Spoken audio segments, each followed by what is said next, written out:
مزار ہے شیخو پورا سے تھوڑا سا آگے جی، میں وہاں ایک مجلس پڑھنے کے لیے ہر سال جاتا ہوں، اس کے قریب واربرٹن ہے، وہاں جاتا ہوں. تو ہمارے کراچی میں ایک شاعر تھے جناب علی محمد رزمی، انتقال کر گئے. وہ مجھ سے کہنے لگے آپ واربرٹن جاتے ہیں، ننکانہ شریف جاتے ہیں، کبھی ننکانہ صاحب کی قبر پہ گئے؟ میں نے کہا جی میرا ان سے کیا تعلق، وہ سکھوں کا مرکز ہے. کہنے لگے نہیں وہ محب اہل بیت تھے. میں نے کہا جی اب آئندہ جاؤں گا تو جاؤں گا. میں گیا اور اسی ابا قبا کے ساتھ میں ان کے دروازے پہ پہنچ گیا.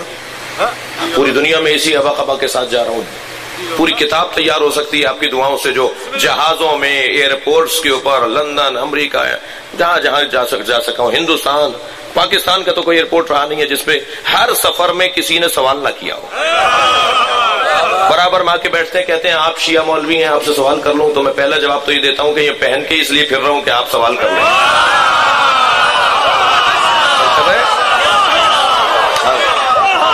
ہمارے بارے میں خود سے فیصلے کرتے ہیں، ہم سے نہیں پوچھتے کہ بھئی یہ آپ کا مسئلہ ایسا کیوں ہے.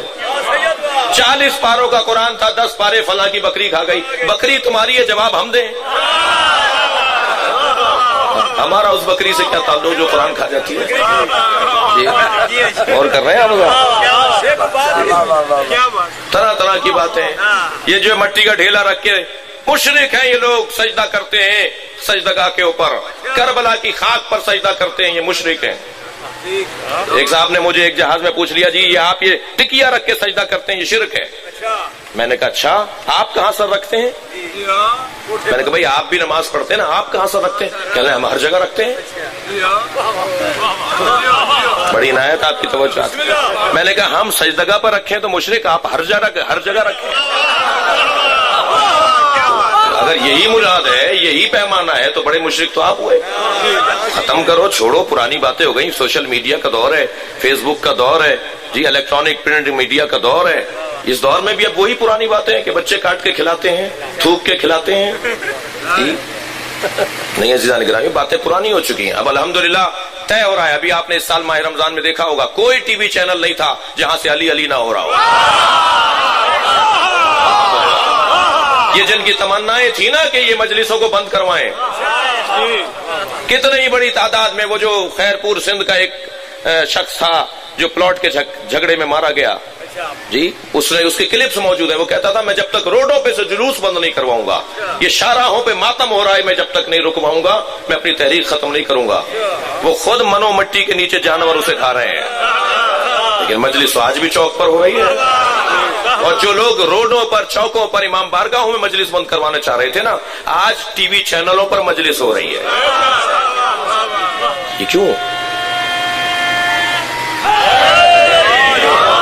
یہ آپ کی محنت ہے، یہ آپ کا مسلسل جہاد ہے، یہ آپ کا مسلسل خرچہ کرنا ہے، یہ مسلسل آپ کی قربانیاں دینا ہے. یہ مسلسل جنازے اٹھائے نا ہم نے، اب بھی اٹھا رہے ہیں. میں کل پارا چنار میں تھا، اس دھرنے کے اندر ہم موجود تھے. جو کچھ ہوا جو آپ سب نے دیکھا ہے جی، کتنی قربانی دی ہے پارا چنار کے مومنین نے. آج مجھے بڑی تکلیف ہوئی ہے. اور یہ جان مقبول ایک صحافی ہے، اس نے ابھی کوئی بیان چلایا ہے کہ جی مختلف ایجنسیوں میں اور شمالی وزیرستان میں جب آپریشن ہو رہا تھا تو یہ لوگ خوش تھے، اب پارا چنار میں آپریشن ہو رہا ہے تو یہ ماتم کر رہے ہیں اور شام غریبہ منا رہے ہیں. یہ اس کا بیان ہے آج کا. ہم نے پارا چنار کے آپریشن پہ تو بات ہی نہیں کی ہے. پارا چنار میں آپریشن کرتے کیوں نہیں ہو؟ پارا چنار میں آپریشن نہیں ہو رہا، دھماکے ہو رہے ہیں. ایک سال میں 4 دھماکے ہوئے پارا چنار میں، 250 مومنین شہید ہوئے 2017 میں. ایک گھر سے جب میں کل ہم وہاں چیک دے رہے تھے، لوگوں کے ساتھ ہمدردی کر رہے تھے، جو ہم سے خدمت تھی جو کر رہے تھے ہم وارثوں کو، شہداء کی فیملیز کو، تو ایک گھر سے 4 جنازے اٹھے. اس کا باپ موجود تھا، اس نے کہا 2 بیٹے 2 پوتے. آپ ذرا تصور تو کریں کتنی قربانی دی اس علاقے نے. آپریشن کہاں ہو رہا ہے؟ آپریشن کیوں نہیں کر رہے؟ کرو نا آپریشن. ایرانیوں نے کیمپ بنائے ہوئے ہیں وہاں اور یہ شام لے جاتے ہیں جہاد کرنے کے لیے. جب افغانستان تم بھیج رہے تھے، جب تمہیں یاد نہیں تھا؟ اول تو میں اس کی تردید کرتا ہوں، کوئی ایرانی کیمپ نہیں ہے وہاں پر، ہمیں ضرورت ہی نہیں ہے. ہمارے مجتہدین نے بہت پہلے، سید حسن نصر اللہ نے بہت پہلے اعلان کر دیا تھا کہ ہمیں افرادی طاقت نہیں چاہیے، سید حسن رسول اللہ نے جب یہ اسرائیل سے جھگڑا ہوا تھا، یہ جو 30-31 دن کی جنگ ہوئی تھی، یہ جو کربلا کے اوپر اور عراق کے اوپر امریکی فوجوں نے چڑھائی کی تھی، اس وقت حضرت آیت اللہ سیستانی سے پوچھا گیا تھا، انہوں نے اعلان کر دیا خبردار کوئی فرد کسی ملک سے نہ آئے، یہ پہلے عراقی شیعوں کو ختم کر کے دکھائیں، پھر ضرورت پڑے گی۔ ہمارے کسی عالم نے اعلان نہیں کیا ہے، ہمارے کسی بزرگ نے نہیں مانگا کہ وہاں سے کوئی افرادی طاقت آئے، انہوں نے اگر ہم سے مانگا تو مانگا کہ جب مجلس کر رہے ہو، آنکھوں میں آنسو آ رہے ہو، تو ہمارے لیے دعا ضرور کرنا۔ اگر ہم سے مانگا تو انہوں نے یہ مانگا، دعائے جوشن کبیر ہمارے لیے پڑھ دو، حدیث قصہ ہمارے لیے پڑھ دو، دعائے کمیل ہمارے لیے پڑھ دو، یہ چیزیں ہم سے انہوں نے مانگی تھی۔ کوئی کیمپ ویمپ نہیں ہے، آپ آپریشن کیوں نہیں کرتے؟ لیکن اتنا میں آپ کو عزیز و عرض کرتا ہوں آگے بڑھوں کہ یہ جو ماحول ہے نا پاکستان کا، اس ماحول میں جتنی سمجھداری کا ثبوت آپ شیعہ نے حیدر کرار نے دیا ہے، جو حکمران طبقہ، جو سیاستدان طبقہ، جو مسلسل بڑے فورموں پر اور صاحبان اختیار منصبوں پر اور کرسیوں پر بیٹھنے والے لوگ ہیں، وہ اس بات کو مانتے ہیں، نہیں مانتے تو ماننا ہوگا۔ شریف ترین قوم، سمجھدار ترین قوم، ہوشیار ترین قوم، مجلس میں ہمارے راجہ صاحب تشریف فرما ہو رہے ہیں۔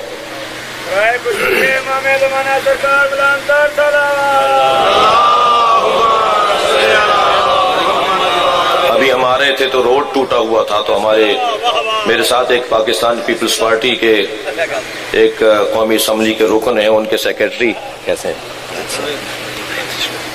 ادھر آ جائیے، تو وہ کہنے لگے کہ جی جو یہ راجہ صاحب کا علاقہ ہے یہاں روڈ کیوں ٹوٹا ہوا ہے؟ کوئی بات نہیں، بسم اللہ، بن جائے گا، بن جائے گا۔ انشاءاللہ یہ خدمت گزار اور یہ اپنے علاقے کا خیال رکھنے والے لوگ یقیناً اپنے علاقے کے لوگوں سے دعائیں لیں گے۔ ہماری تصویر اوروں سے بہت بہتر ہے۔ اس دفعہ پیپل پارٹی کا نہیں ہے، نون کا ہے، جی مجھے بتایا، یہ جواب دیا مجھے، انہوں نے جواب دیا جی۔ تو یہ مجلس میں میرا، آپ کا، راجہ صاحب کا، کسی کا آنا مجلس پہ احسان نہیں ہے۔ تھوڑا سا ہاں ہوں کریں میرے ساتھ، یہ مجلس کا ہم پر احسان ہے کہ اس نے ہمیں عزت دی۔ یہ امام حسین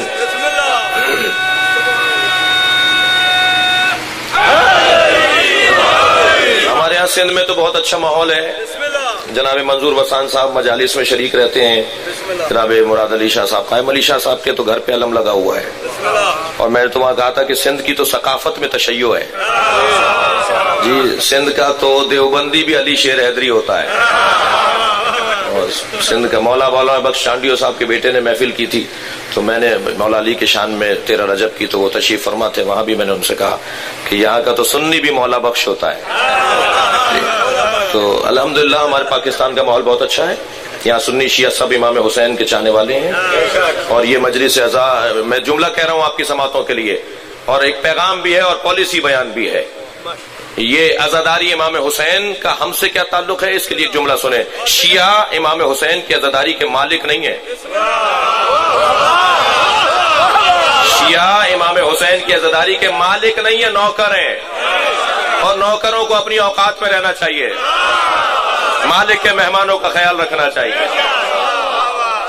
یہ ذکر کسی کی ملکیت نہیں ہے، اور حسین تو کہتے ہی اسے ہیں جس کو ہر عاشق چاہتا ہے، یہ میرا جملہ نہیں، علامہ اقبال کا جملہ ہے۔ علامہ اقبال نے جو پوری نظم جناب سیدہ فاطمہ زہرا پر کہی ہے نا،